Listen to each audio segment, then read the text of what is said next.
Hoy os voy a contar qué es el marketing educativo y cómo aplicarlo a la venta consultiva para, uno, generar más confianza y dos, para ayudarte a generar más pipeline en el medio y largo plazo y por tanto a cerrar muchos más deals. El marketing educativo lo que busca es conectar para construir confianza y valor a largo plazo. Sin embargo, el marketing tradicional lo que busca es conectar para venderte. Es decir, si adoptamos un enfoque de marketing tradicional, lo que vamos a hacer es posicionar directamente nuestro producto o nuestro servicio, hablando de nuestras funcionalidades, de sus características, de por qué somos diferenciales o qué valor te aporta a ti como potencial comprador. Sin embargo, si adoptamos un enfoque de marketing educativo, el enfoque es ligeramente diferente y estratégico. Lo que buscamos es posicionarnos como una persona que es experta en la materia, como una persona con experiencia, habiendo solucionado su problemática en otros clientes similares. Tenemos que conseguir que confíe ese potencial comprador para que el día de mañana, cuando nosotros le pongamos encima de la mesa un producto o un servicio, confíe en nosotros como expertos. En eso se basa la premisa y el método del marketing educativo. ¿Cómo aplicar este enfoque en la venta consultiva? Doy 3 consejos. El primero, actuar como un consultor, no como un vendedor. Antes de hablar de la solución, antes de hablar del producto, intentar entender bien la problemática, hacer preguntas de diagnóstico. ¿Cómo lo estáis haciendo ahora? ¿Cómo afecta esto al negocio? ¿Por qué crees que esto es importante? ¿A qué te refieres con esto? ¿Me puedes dar más detalle? ¿Cómo afecta esto de manera concreta al equipo? ¿Cómo afecta a la operación? Y en relación también con ser o actuar como un consultor, os animo a que estéis confiados, a que toméis iniciativa, a que aconsejéis al cliente basándoos en datos, en métricas. Intentéis conducir su proceso de decisión, de manera proactiva, proponiéndole sesiones como una potencial prueba de concepto en la cual le vais a ayudar a tangibilizar el valor de la solución.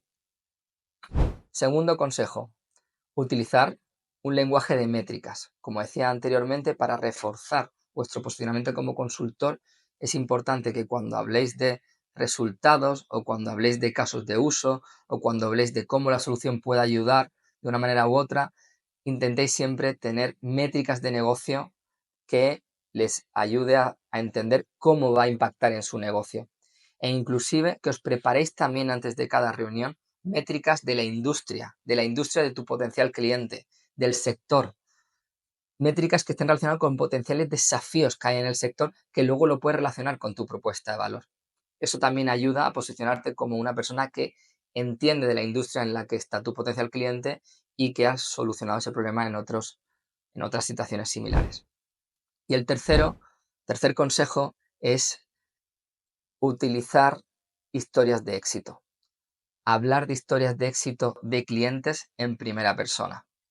Cuando un cliente haga objeciones o cuando un cliente incluso os pregunte ¿y cómo haces esto o haces esto otro? Es bueno tener presente algunas historias de éxito en la cabeza, historias que las puedas contar en primera persona y que le cuentes con un enfoque de storytelling cómo ayudaste a otra empresa similar con la que estás teniendo la reunión o con quien estás intentando ayudar, cómo ayudaste a personas similares a solucionar su problema.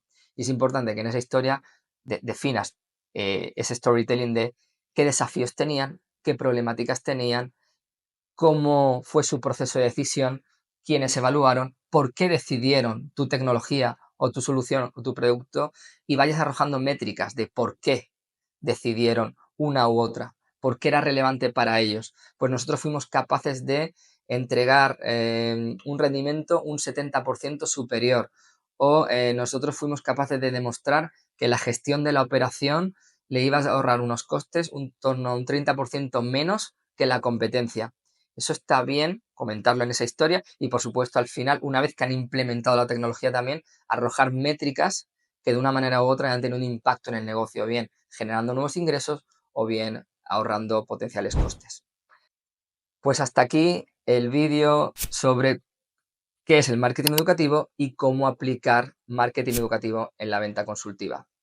Si queréis seguir conociendo más consejos, conocer sobre técnicas de ventas en la venta B2B de tecnología, os animo a que os suscribáis al canal, a que le deis a me gusta a este vídeo y os espero en el próximo. Muchas gracias.